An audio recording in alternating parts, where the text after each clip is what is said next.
Muito boa tarde a todos. Hoje é dia 2 de setembro de 2023. Nós iniciamos, aqui da cidade de Curitiba, mais um estudo da Revista Espírita.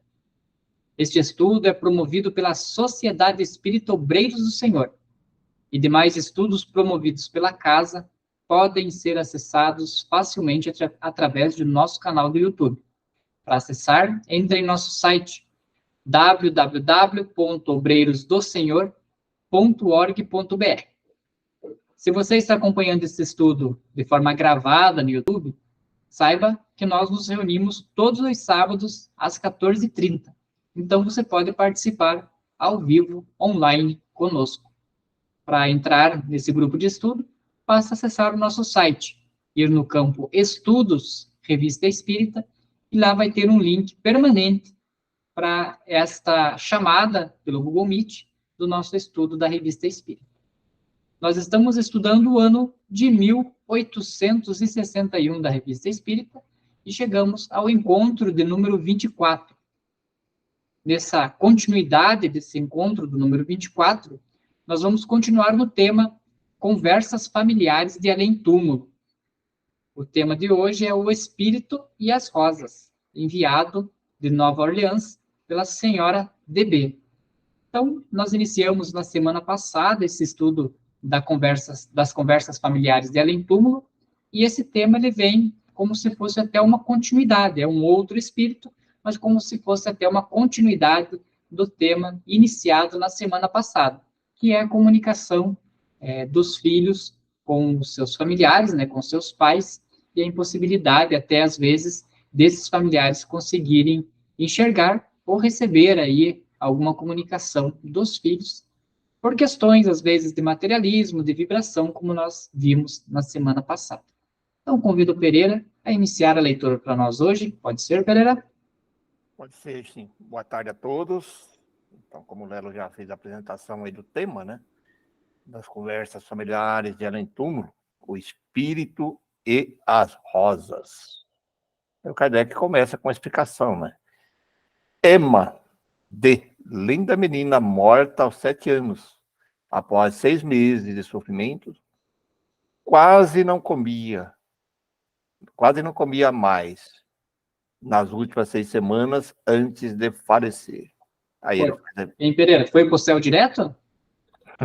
Segundo aí a reza lenda, diz que as crianças, quando morrem criancinha, vai para o céu direto?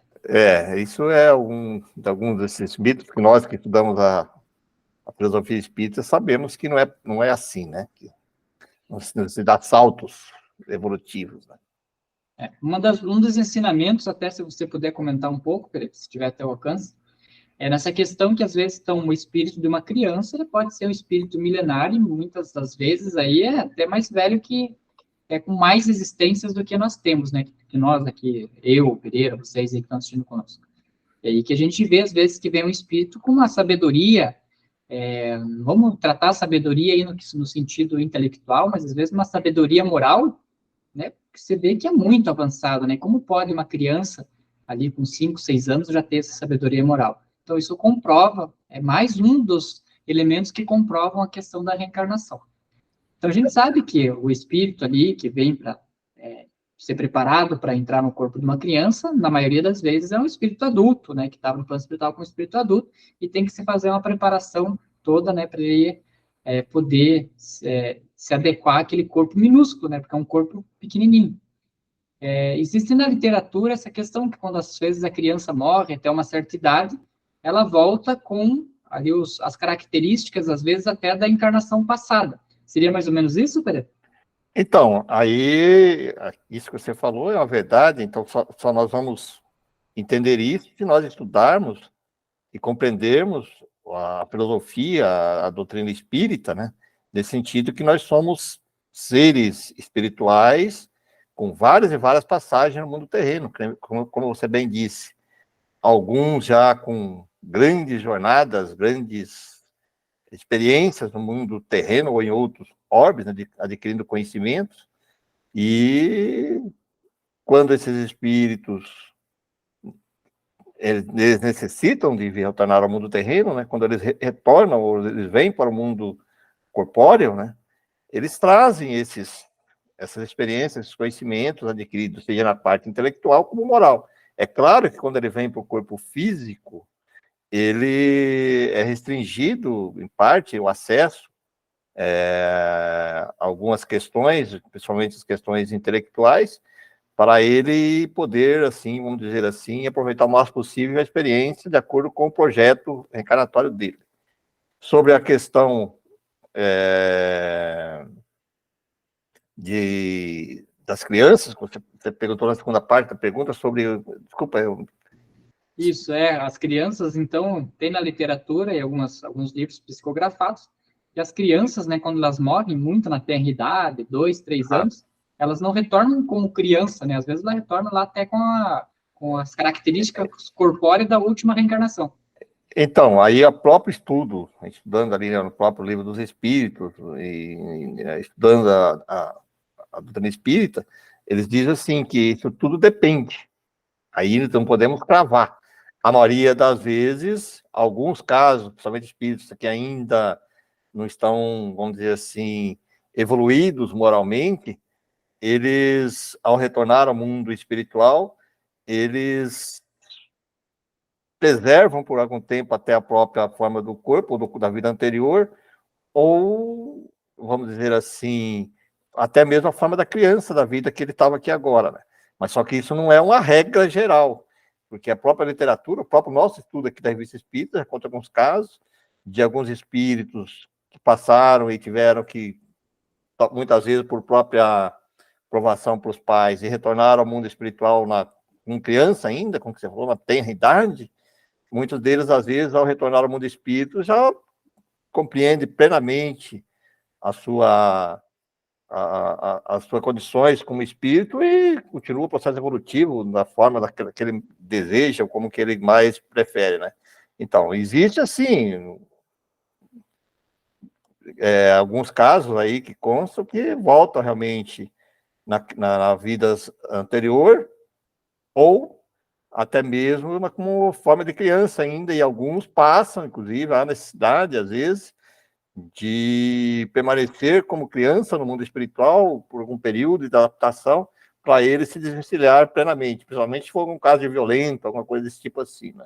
Mas não dá para assim, para a gente, essa é uma coisa que a gente aprende quando estuda a filosofia espírita, que tudo depende, então não dá para cravar uma regra, né? Dizer assim, olha, o espírito quando nasce criança, é que nem se criaram assim algumas religiões.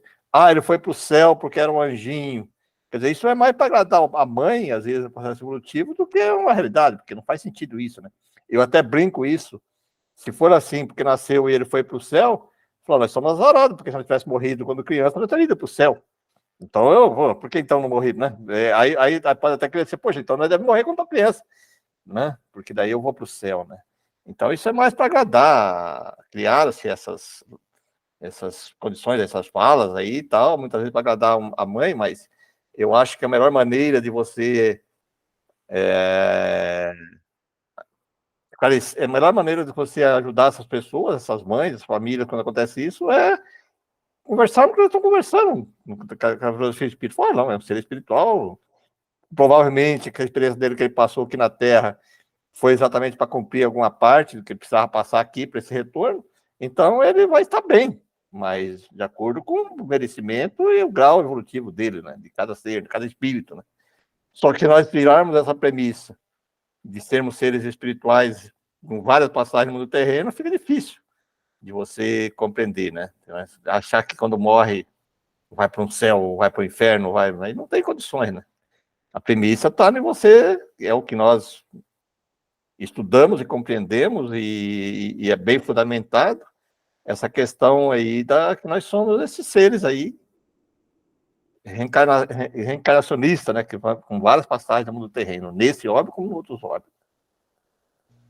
Legal. É bem importante essa questão aí das várias, né, várias reencarnações que o espírito tem. Tanto é que Emmanuel, né, o que era o mentor lá de Chico, ele se apresentava para o Chico como Emmanuel, e Emmanuel não era a última reencarnação dele, né? Foi uma das reencarnações que ele escolheu para se apresentar como para o Chico, que ele para ele era uma reencarnação, uma das reencarnações que era significativa. O Pereira colocou muito bem essa questão, da questão que tudo depende, né? Não é uma coisa cravada. E se nos basearmos que dentre milhares e milhares de reencarnações que talvez já tivemos, já fomos adultos, já fomos crianças, podemos ter morrido como velhos, como adultos, como adolescentes, como jovens. Então, não dá para cravar, se eu sou criança, eu vou voltar a ser o último adulto que eu era. Mas e se na última eu também não era um adulto, né? Nós temos aí questões aí, que a doutrina nos explica, de espíritos que, na hora da reencarnação, eles abortam a missão, né? Eles ficam com medo, não querem reencarnar, e aí, ia voltar como? Um feto? Né? Não tem condição, né? Então, na doutrina sempre depende, mas a premissa é aquela, né? Nós precisamos reencarnar para nos melhorarmos, né? E só vamos atingir ali, os mundos evoluídos com relação aí à nossa evolução intelectual e moral, para que a gente consiga estar na mesma vibração e ali adentrar. E que a idade não tem nada a ver com isso, né? A idade não tem nada a ver. Não nos dá nem mais nem menos merecimento, e sim aquilo que a gente faz no dia a dia. Quiser continuar, Pereira?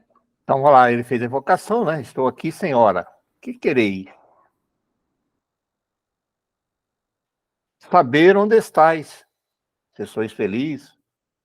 Porque Deus infligiu a vossa encantadora mãe e as vossas irmãs tão grande mágoa?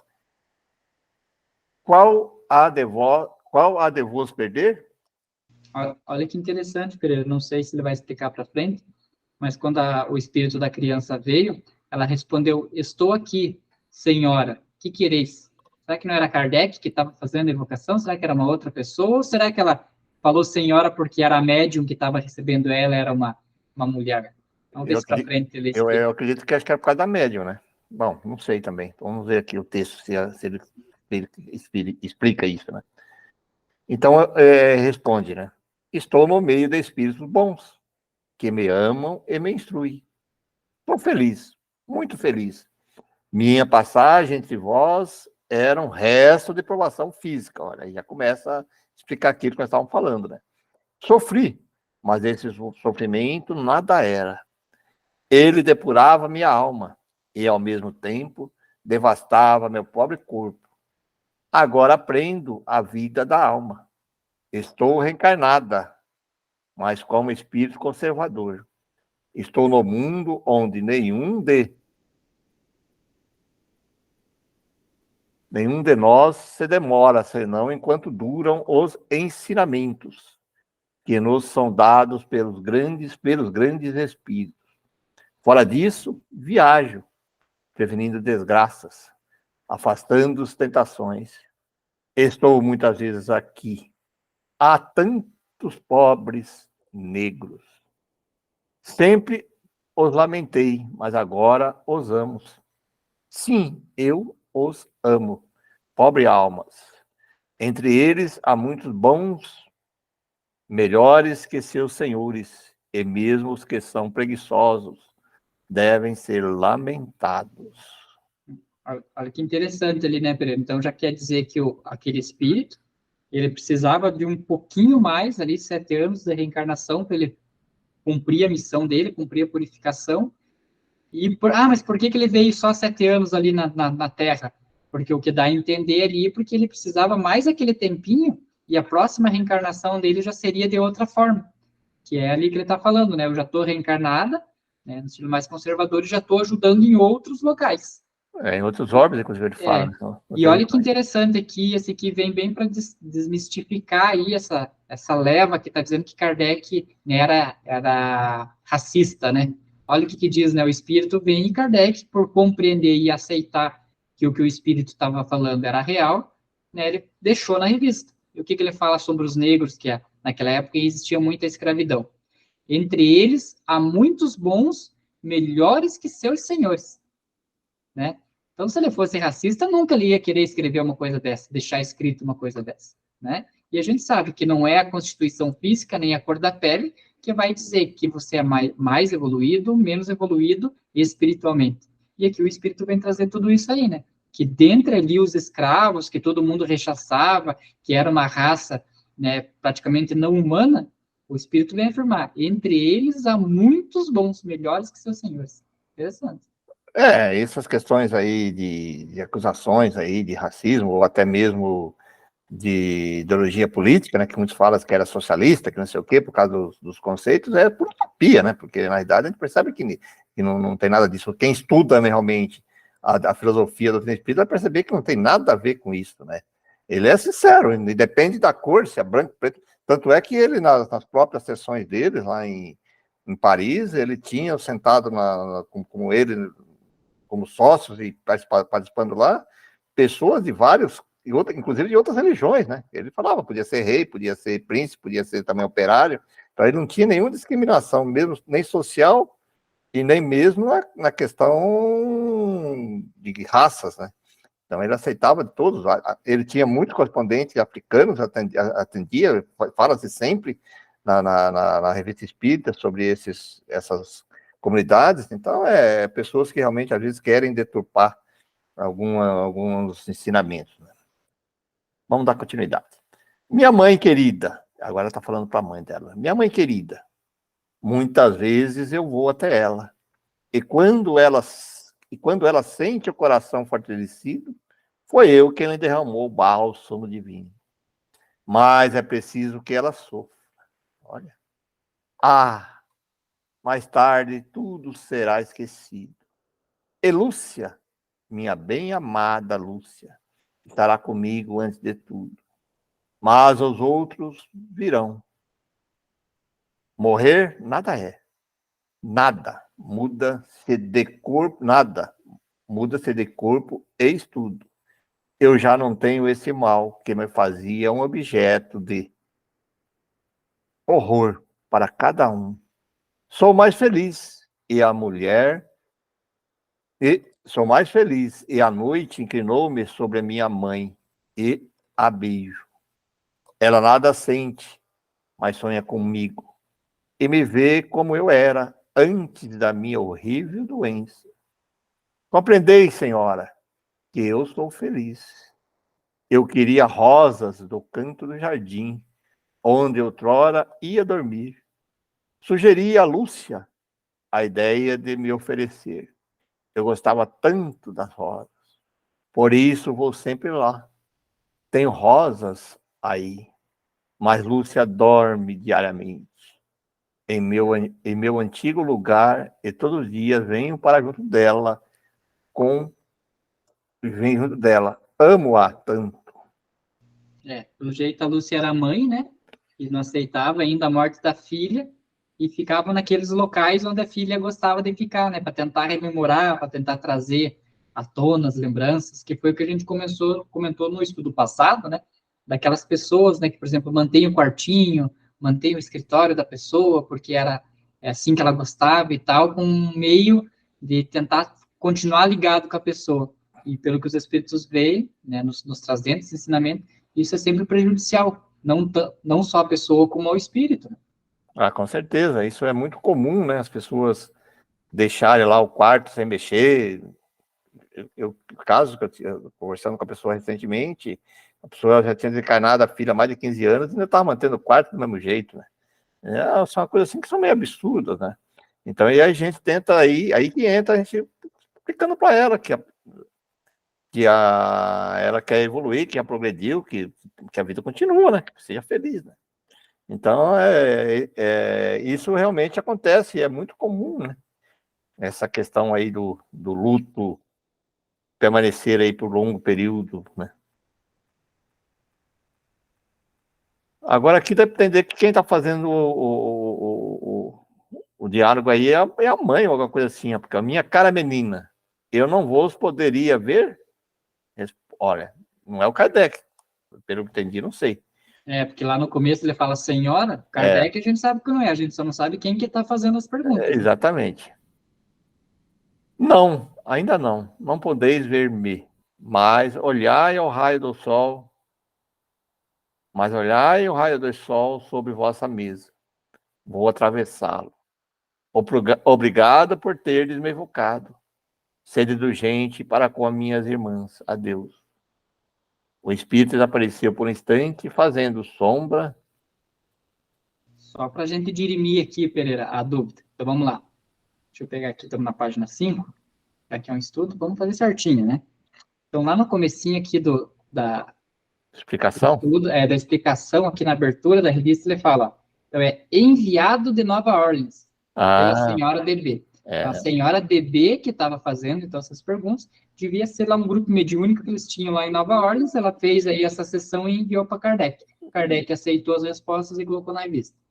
Isso é importante, né? Para a gente É. ficar bem claro isso. Né? Isso, para a gente deixar certinho aqui, para não ter dúvida. Então, se quiser repetir aqui a última pergunta. O espírito desapareceu por um instante, fazendo sombra sobre o raio de sol que continuava.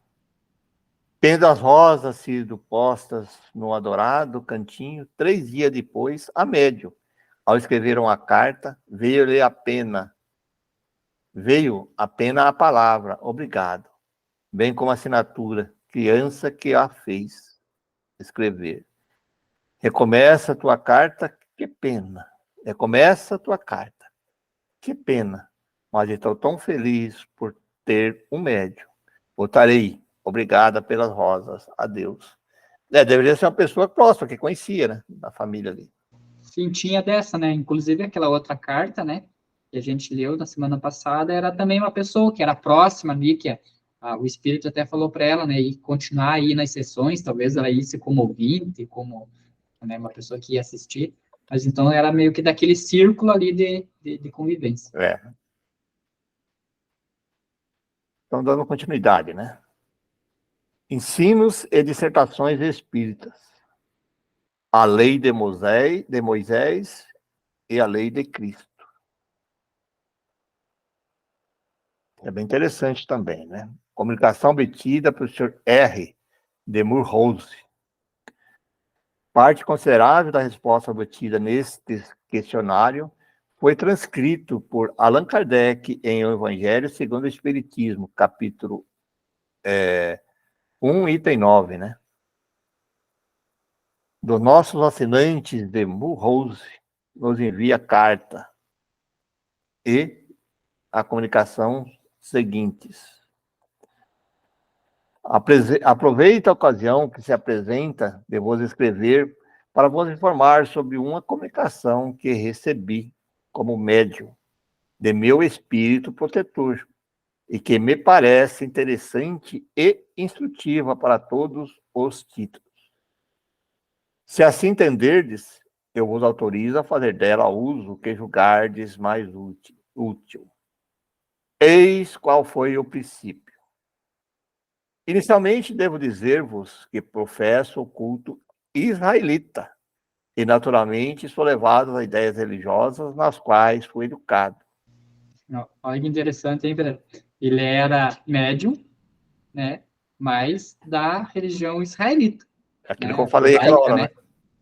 Então, Kardec não tinha esse preconceito com as coisas. Além de não ter o preconceito, e se vem provar o que também, que essa questão, médium é só espírita, não, qualquer religião, né? Com certeza.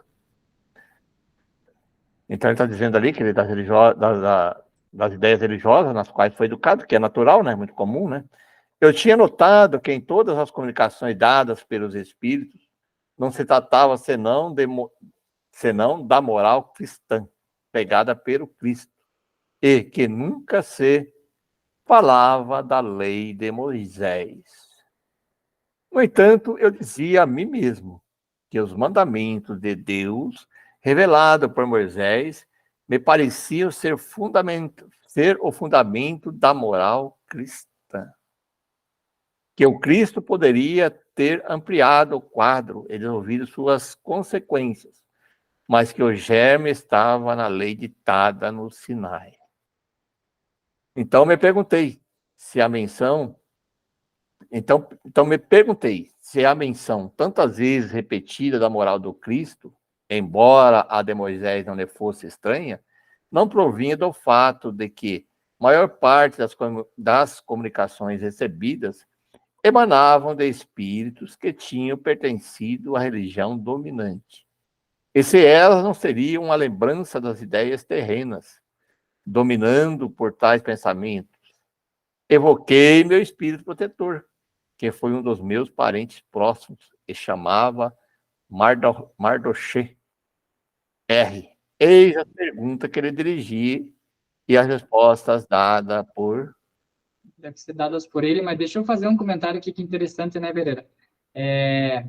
A visão, né, que ali a questão, a religião judaica ali, o Islã e tal, todas aquelas religiões ali do Oriente Médio, eles não têm, né, Cristo, Jesus Cristo, com a mesma visão que a gente tem hoje, de um enviado por Deus, né, tal. Para eles é como se fosse um profeta e nem dos maiores, né, é dos menores.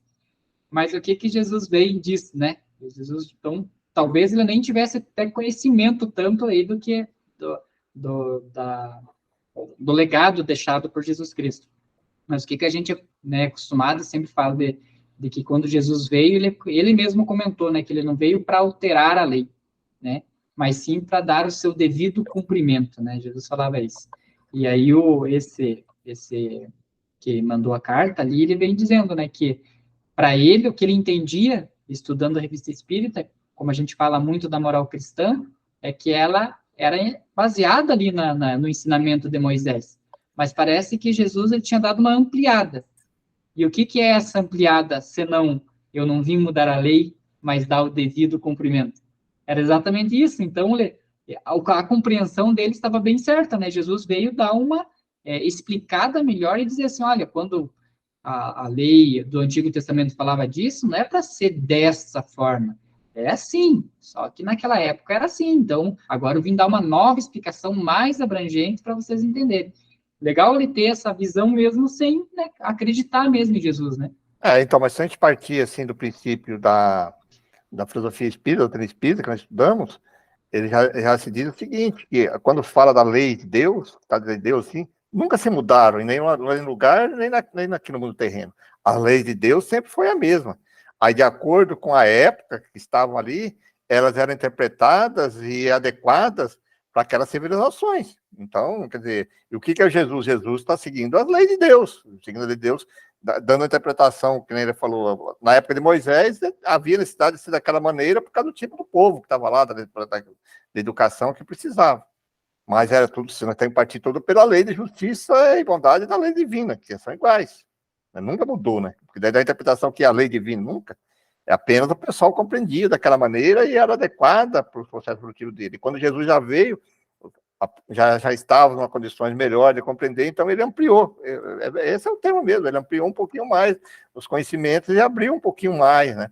Aí depois vem o advento do Espiritismo, que amplia ainda mais, né? Que daí mostra o mundo espiritual da maneira mais clara para todos, né? Então a gente tem que compreender isso, né? Eu acho bem importante essa parte que o Pereira disse, que as leis de Deus são imutáveis, né? Pois elas funcionam para o universo inteiro, não é só para a Terra aqui, né? São leis morais, né?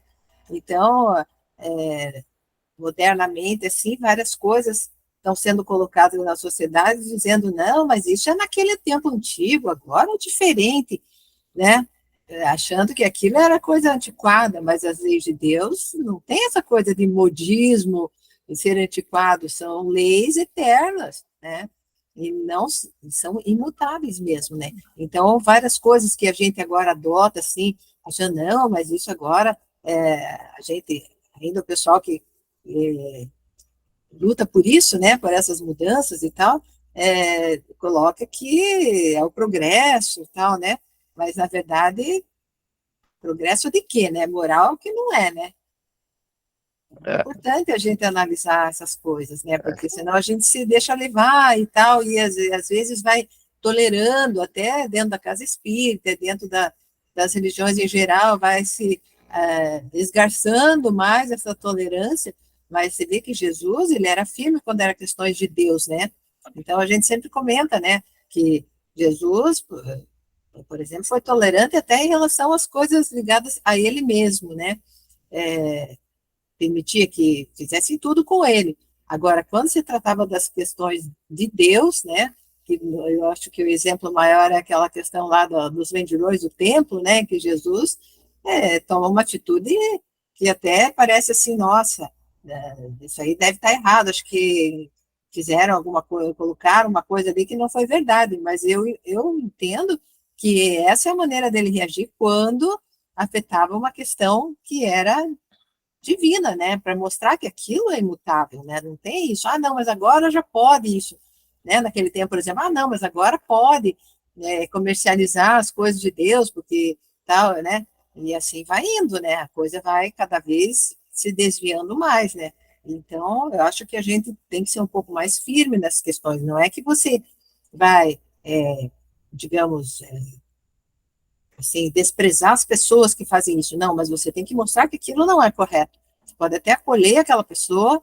mas sempre explicando que aquilo não é o correto. A meta é você atingir um certo objetivo, né, que estar em harmonia com as leis de Deus, né? Nós podemos até entender e compreender que a pessoa, às vezes, comete alguns equívocos e ignorância, mas aceitar isso ou ser complacente não está totalmente errado, né? Falar, poxa, olha, eu compreendo, entendo que você faz isso, mas isso está errado perante a lei de Deus, não está perante a lei divina, né? Então, é a questão até que o Jesus, na questão política, por exemplo, ele fala, dai a César que é César e Deus e que é Deus. Quer dizer, ele entendia o sistema político, respeitava tal parte materialista, mas quando se caía nas questões de Deus, como a senhora falou, ele era muito firme nessas questões. Então, homicídio, matar, não matar, era crime. Sempre foi, não foi até agora. Naquela época se tolerava o sistema político. Mas jamais Jesus, em toda o evangelho, você pode pensar que ele era contra a violência dessa maneira. Né? Até a questão do Judas, quando pega a espada para atacar o soldado, Pedro, né? Pedro, né? Aí ele manda baixar, né? Quando pega para atacar lá, ele fala, peraí, não, que é isso? Corta a orelha. Sim, aí ali era uma questão pessoal, né, com Jesus, mas né? ele está dizendo assim, que a violência perante a lei dele era errado, ou retribuir a coisa com errado, né? Ele preferia deixar as coisas acontecer da maneira da lei divina do que entrar eles queriam que ele fizesse uma revolução, né? E é isso que fala, inclusive, de Judas, que o Judas achava que aquilo que ele estava fazendo, ele estava proporcionando a Jesus, ajudando Jesus a criar essa revolução que todo mundo achava que era o correto, né? Que era uma revolução contra Roma, contra todo o sistema antigo, né? E Jesus já entendia diferente, né?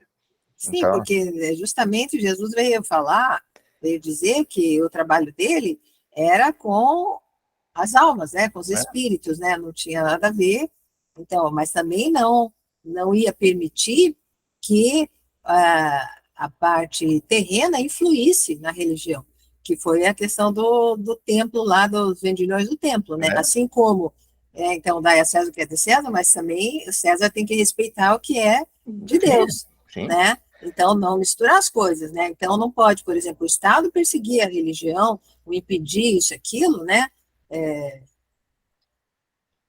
Entrar na fé das pessoas e tal, isso aí é errado, né? Então, as pessoas não podem também aí dizer, não, mas aí não podemos, temos que tolerar, porque o Estado vai por exemplo, a gente está vendo, né, atualmente, assim, como o Estado está perseguindo, né, alguns locais, né, estão perseguindo os cristãos e tal, isso aí também não é o correto, né, então tem que ter uma coisa muito clara, né, e muito menos ainda se infiltrar dentro da fé e deturpar essa fé, né, que é o que muitas linhas materialistas fazem, né, já que não pode combater diretamente, perseguir, que até é uma coisa que às vezes até é um tiro no pé, né, porque desde o tempo logo nos primeiros cristãos ali, né, quanto mais perseguia, mais gente se convertia para o cristianismo, né, porque via a fé, assim, tão forte das pessoas, né, e aí se interessava e tal. Então, aí, com o tempo, essas pessoas que são contra a religião tentaram fazer foi se infiltrar e desviar as pessoas, né, pelo lado fraco que as pessoas têm, né, de se deixar desviar, né. Então, é por isso que tem que estar atento mesmo, né.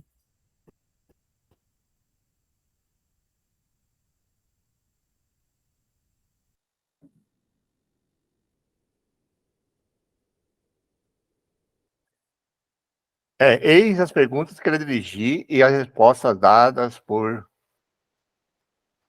ele, etc. Agora ele vai fazer as perguntas que ele fez. Em todas as comunicações feitas à Sociedade Parisiense de Estudos Espíritas, cita Jesus como aquele que ensinou a mais bela moral, que devam pensar disto. Lembra-se agora que quem está falando era esse israelita lá, que seguia aquilo lá, que, né, está fazendo pergunta lá. A resposta, sim, o espírito protetor dele, que ele diz, né?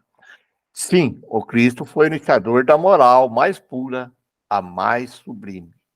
A moral evangélica cristã, que deve renovar o mundo, aproximar os homens e os tornar a todos irmãos. A moral que deve fazer jorrar de todos os corações humanos a caridade, o amor do próximo. Que deve criar entre todos os homens uma solidariedade comum. Enfim, uma moral que deve transformar a terra e dela fazer uma morada para os espíritos, para espíritos superiores aos que hoje a habitam. É a lei do progresso, a qual está submetida à natureza. E o espiritismo é uma das forças vivas de que Deus serve para fazer a humanidade avançar na via do progresso moral. São chegados os tempos em que as ideias morais devem desenvolver-se para realizar o progresso, que está nos desígnios de Deus. Elas devem seguir a mesma rota percorrida pelas ideias de liberdade, das quais eram precursoras. Mas não se deve crer que esse desenvolvimento se fará sem lutas. Não. Para chegar à maturidade, elas necessitam de abalos e discussões, a fim de que possam atrair a atenção das massas. Mais uma vez fixada a atenção, a beleza e a santidade da moral impressionarão os espíritos e estes se ligarão a uma ciência que lhes dá a chave da vida futura e lhe abre as portas da felicidade eterna.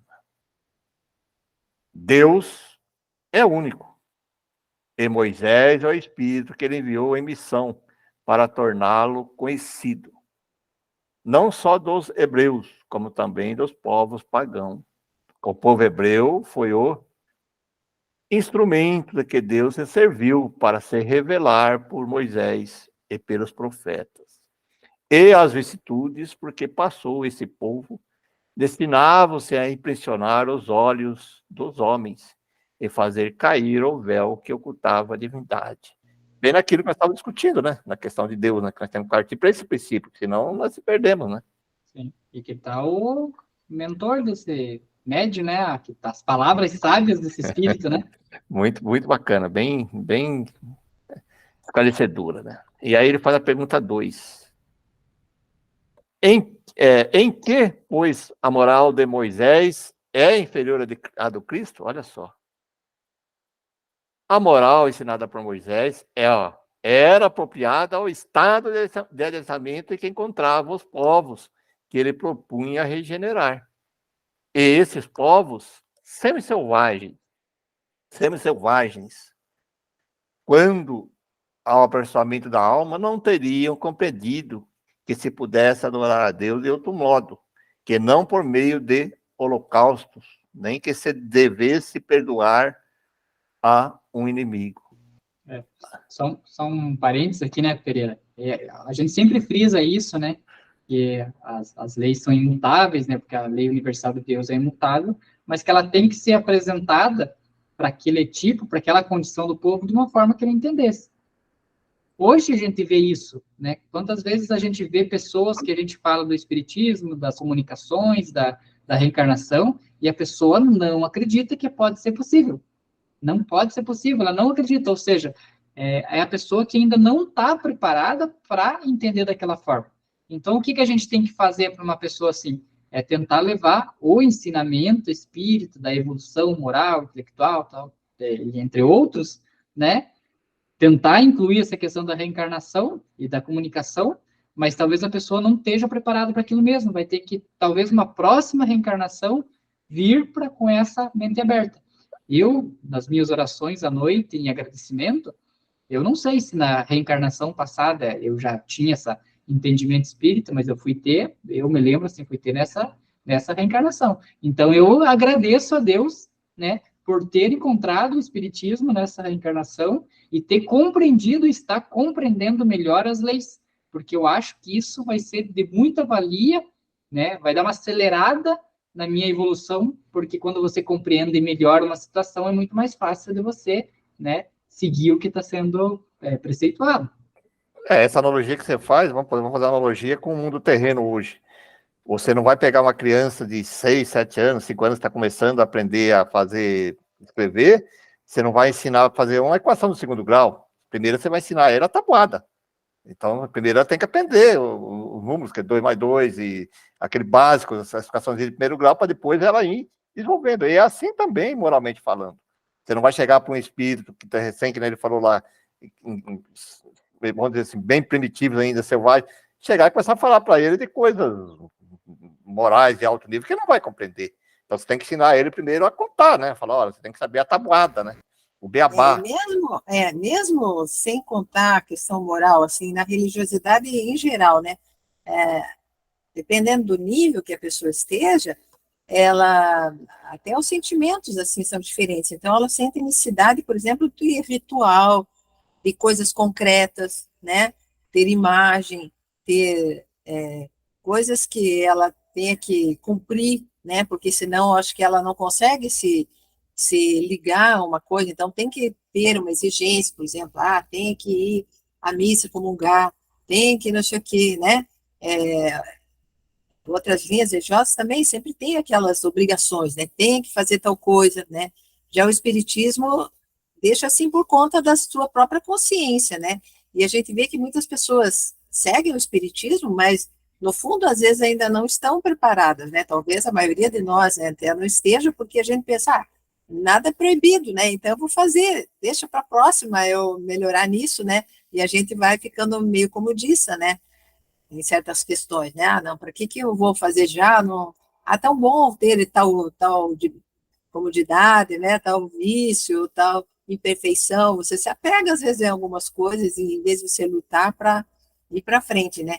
Mas o caminho é esse mesmo, é a gente aprender a se autopoliciar, né? E não precisar que tenha alguma coisa externa que te constrange a fazer aquilo, né? Como em outras religiões acontece. Né? É por isso que uma das premissas básicas do espiritismo é a caridade, né? Porque a caridade é a maneira que você alcança as pessoas, por mais que às vezes ela ainda seja, que nem falando assim, ela tem teus rituais, tua mania, mas quando você faz uma caridade, você ajuda ela, você acolhe ela, aí ela te dá a oportunidade para ela te chamar a atenção para você começar a explicar a parte lógica da coisa. Senão você não consegue chegar, você tem que mudar, você tem que fazer, você tem que seguir. Peraí, primeiro, se você. Eu tenho isso mesmo com a premissa, dentro das casas espíritas, essa questão de atender as pessoas, tem que ser uma coisa fundamental, que a partir que você ajuda ela, acolhe ela, e aí ela se sente melhor, ela abre, aí sim você entra com a oportunidade de você começar, pouco a pouco, ensinando, né, que nem falar assim, olha, é assim, esclarecer o evangelho e tal, de Jesus. Aí ela vai aceitar, né? Agora, se você chega lá e cada não atende, né? Até hoje colocaram um videozinho no grupo lá, eu achei bem interessante, eu nem comentei lá, mas um videozinho da pessoa chegando dentro de uma casa espírita e esqueceu de ligar o celular e aí o celular tocou.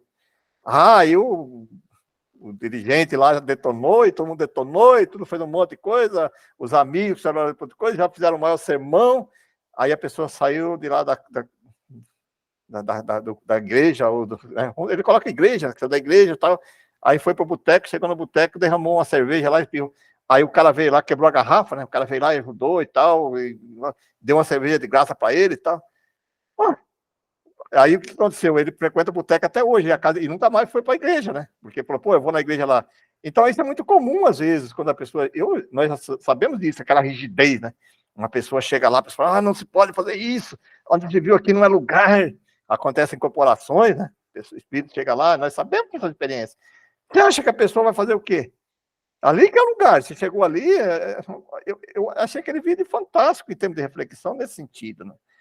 se aconteceu, falou, meu amigo, na próxima vez, toma mais cuidado, tal, mas de uma maneira carinhosa, né, de chegar, falou, puxa, acontece, eu sei que eu tenho... E até explicando que com o tempo você vai conseguir, né? Eu acho que é um estímulo assim positivo, né? Quer dizer, com o tempo você vai aprendendo, vai se esclarecendo, você vai conseguindo dominar essa situação, né? Mas, aquelas pessoas que se julgam o dono do templo, né, as coisas assim, já são os primeiros a detonar mesmo, humilhar a pessoa no máximo possível, sem saber o que aconteceu. Saber lá o que aconteceu, o erro acontece, você pode ter esquecido. Aconteceu Sim, comigo, você não já. pode, até essa questão da mediunidade que você citou, você não pode dizer, por exemplo, eu também tenho mediunidade e comigo não acontece porque eu não domino. Você não tem noção da intensidade da mediunidade do outro. Como é que você vai Então, julgar, não é? você tem que chamar a pessoa de lado e falar, gente, ó, vamos, eu posso te ajudar você a acolher a pessoa, pô, vamos. E nós fizemos isso muitas vezes e o resultado é muito positivo. Sim, você Então, vai dizendo, você é capaz de fazer isso, né? Um dia você vai conseguir. Essa é a meta, né? Que você tem que colocar para a pessoa. E não assim, não, não tente da outra pode. vez, tente que isso aí não está certo, da outra vez faça diferente.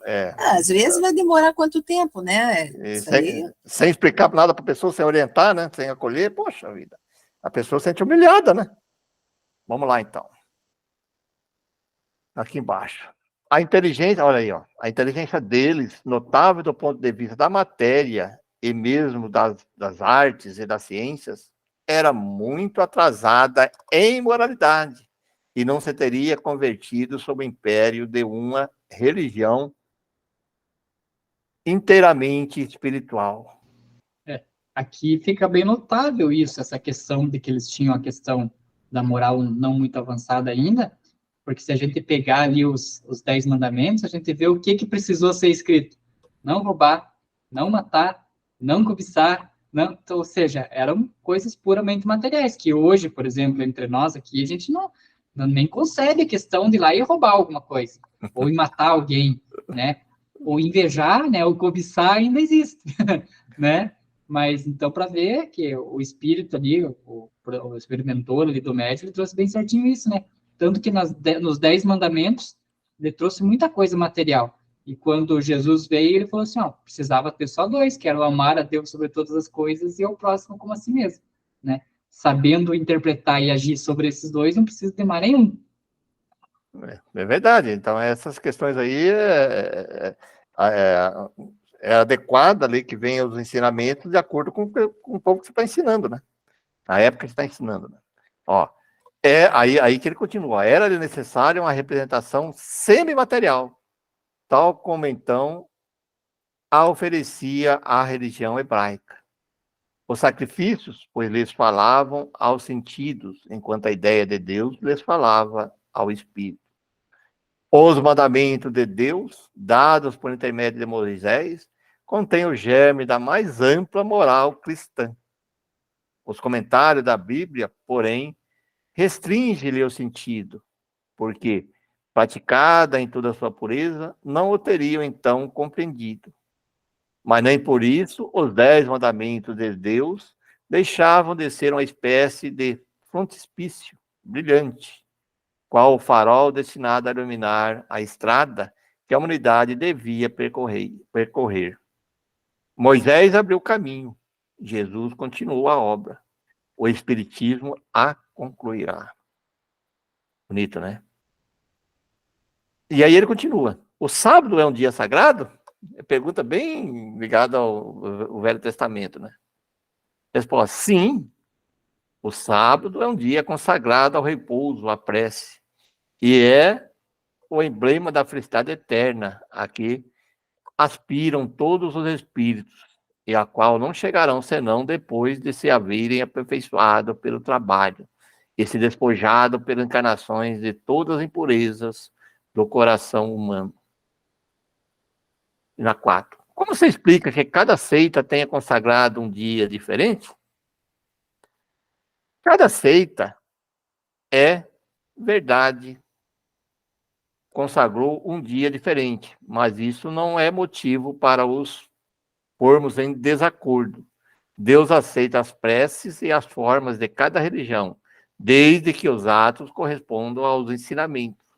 Seja qual for a forma por qual seja seja invocado, a prece ali é agradável, se a intenção é pura. Isso é interessante, né? Porque vê na condição ali de judaico, ali, né, da religião judaica, ele concebia o sábado como um dia consagrado a Deus, por aquela, vamos dizer assim, alegoria que tem lá no Gênesis, né? De que Deus construiu o mundo em 6 dias e no 7º repousou, né? E essa é uma coisa interessante, né? Porque eu tenho no nosso relacionamento familiar aqui pessoas que vieram de religiões que guardavam o sábado. E a minha questão era sempre essa, né? Mas por que só o sábado? Né? Não é importante a gente estar com uma ligação de Deus em todos os outros dias? E aí vem essa questão também, da questão da questão material das pessoas, né? Porque se não destinasse um dia, pelo menos um dia, para a pessoa dizer assim, não vou parar e hoje eu vou me religar com Deus, ele ia passar 24 horas por dia e não ia fazer isso, né? Então foi necessário, naquela época, instituir um dia, vai ser sábado. A veio o catolicismo e disse, o nosso é domingo, né? Mas é um dia que eles seguem aquilo lá. E o Espírito conclui, mas não é porque cada um escolheu um dia que nós vamos brigar, não precisa brigar. O que importa, né?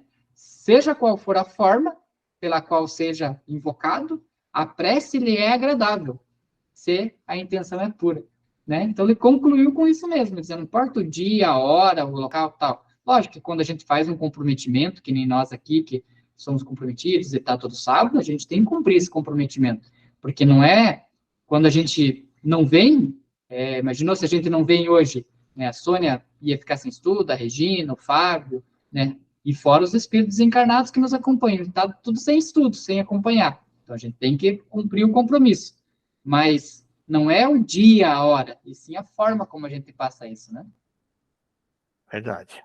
5.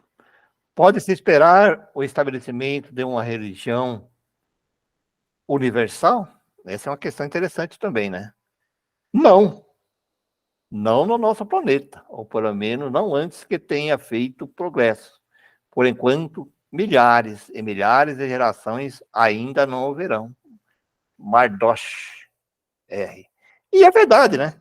Porque não vai ser agora que você vai conseguir fazer criar uma religião.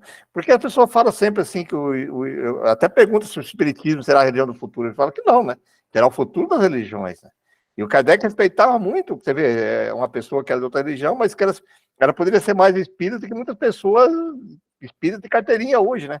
Que vai na casa espírita 2, 3 vezes por semana, fica lá assistindo palestra, tomando passe, não sei o quê, e não compreende. E uma pessoa, às vezes, da igreja católica ou de outra igreja qualquer, às vezes pode ser muito mais espírita, porque compreende os verdadeiros fundamentos, né?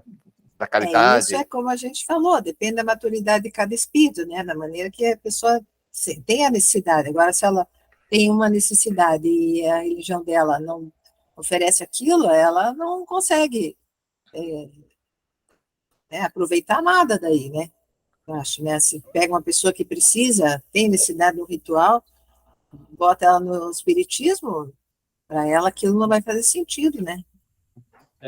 Essa é uma das coisas que eu sempre falo, né? Que ver como as coisas vão se juntando de uma forma, assim, perfeita, né? Porque a lei de Deus é perfeita. Kardec nunca falou que o espiritismo era uma religião, né? Ele sempre falou que era uma filosofia. Por quê? Porque essa frase dele, se ele falasse que o espiritismo era uma religião, ela ia totalmente se contrapor com o que ele veio, com o que a gente vem afirmar hoje em dia, de que o espiritismo será o futuro não é o futuro das religiões, né? Mas todas as religiões terão que ter o espiritismo dentro dela. Se ela fosse uma religião, teria que fundir uma religião na outra. Tinha que ter lá o evangélico espiritismo, né? Alguma coisa assim. O dogma, né? E aí, essas outras religiões que existem isso, eu sempre falo para o pessoal, ela é a religião adequada para o nível de evolução espiritual que a pessoa está. Porque para algumas pessoas, não beber, não fumar, precisa ser uma ordem, precisa ser uma regra, e não um entendimento de espírito que eu não possa fazer isso, né? Agora, se eu estou no espiritismo, eu poderia fazer tudo, por quê? Porque não vai estar o Pereira dizendo assim, você está fumando, para de fumar e tal. Às vezes a gente até pega no pé, mas não é imposto, né? Você não vai ser afastado do espiritismo porque você está tendo essa conduta. Então, essas religiões, elas são importantes, e o final ali eu achei formidável que o Espírito falou. Vai ter uma unicidade de religião? Não nesse planeta. né? Por quê? Porque a gente está num nível evolutivo ainda muito baixo. Chegará um momento que não precisa ter a religião. Nós vamos ter a conduta correta sem ter que ter uma religião por trás para ficar nos induzindo a fazer o correto. Tem até Não tem religião no sentido dessa religião que você conhece. É como o Kardec explica, né? ligar a Deus, É né? essa religião com ritual, né? Essa forma de religião. E o próprio Jesus falou, né? Vai chegar o dia em que vocês irão adorar a Deus em espírito e verdade, né? Quando os discípulos estão lá falando sobre o templo, não sei o quê, né? Então, Jesus já disse isso claramente, né? Então, inclusive, só rapidinho, tem acho que na obra Libertação, tem uma passagem, acho que é a Libertação do André Luiz, parece que tem uma passagem lá que eles estavam atendendo umas pessoas encarnadas lá e tal, e tinha os espíritos próximos e tal, e aí acolheram e tal, o André Luiz estava aí os espíritos que vieram atender ali, falou que aquela pessoa estava entrando no sono e tal, e ia ser, vamos dizer assim, orientada a ir num templo evangélico. Aí o André Luiz falou, mas templo evangélico? Por que não é uma casa espírita? Aí o espírito falou, não, meu irmão, para eles é melhor o templo evangélico, que lá ele vai ter regra, tá. É bem isso, porque para pessoas, que o Lero falou agora, tem pessoas que precisam de alguém dizendo, impondo, alguém cobrando, né? Então, tudo depende do grau evolutivo. Independente se alguns líderes, alguns pastores, e todas as igrejas, que seja católica, ou até mesmo dentro do movimento espírita, utilizam mal isso, mas ajudam essas pessoas, né, que elas chegam lá. Muitas e muitas pessoas são ajudadas e precisam daquilo, para questões de vício, de drogas e questões morais, inclusive, que aquela questão que eu estou falando, que aquela rigorosidade ali, aí a pessoa precisa de alguém. É que nem a criancinha, mas precisa de alguém dizer, não faça isso, não pode aquilo, não pode... até que ela consiga compreender e evoluir, né? Então, por isso que é importante saber entender isso. Muito bem. Agora, né, eu estava esperando dar 15h30, mas hoje é 15 horas, né? Chegamos nos nossos horários, nós começamos um pouquinho antes aqui para as pessoas que estão ao vivo, talvez as pessoas que nos acompanham aí pelos canais aí, que hoje nós tínhamos começado um pouquinho antes, né?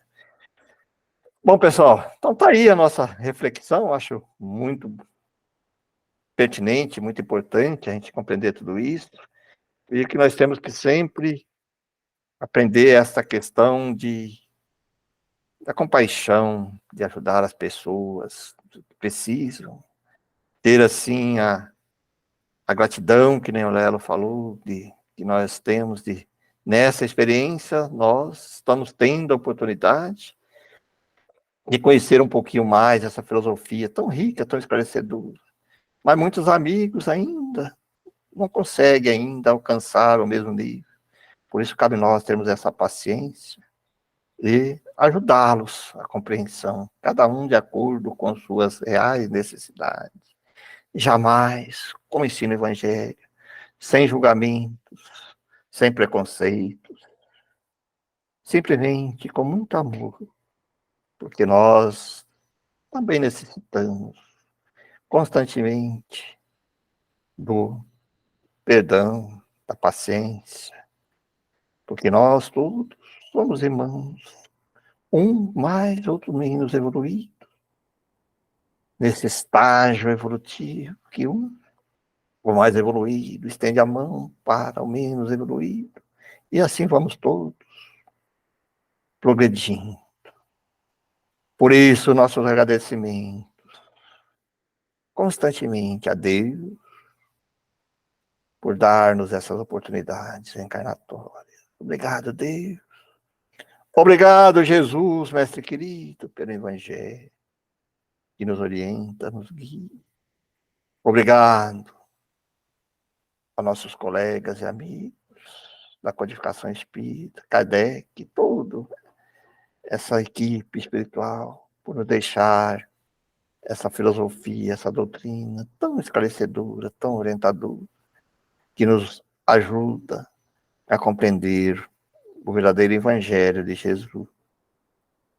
E assim, com muita gratidão e amor, vamos encerrando mais um estudo desta obra tão rica, tão esclarecedora, sempre agradecendo aos amigos espirituais que nos acompanham, nos intuindo, nos ajudando na compreensão desses textos que estudamos.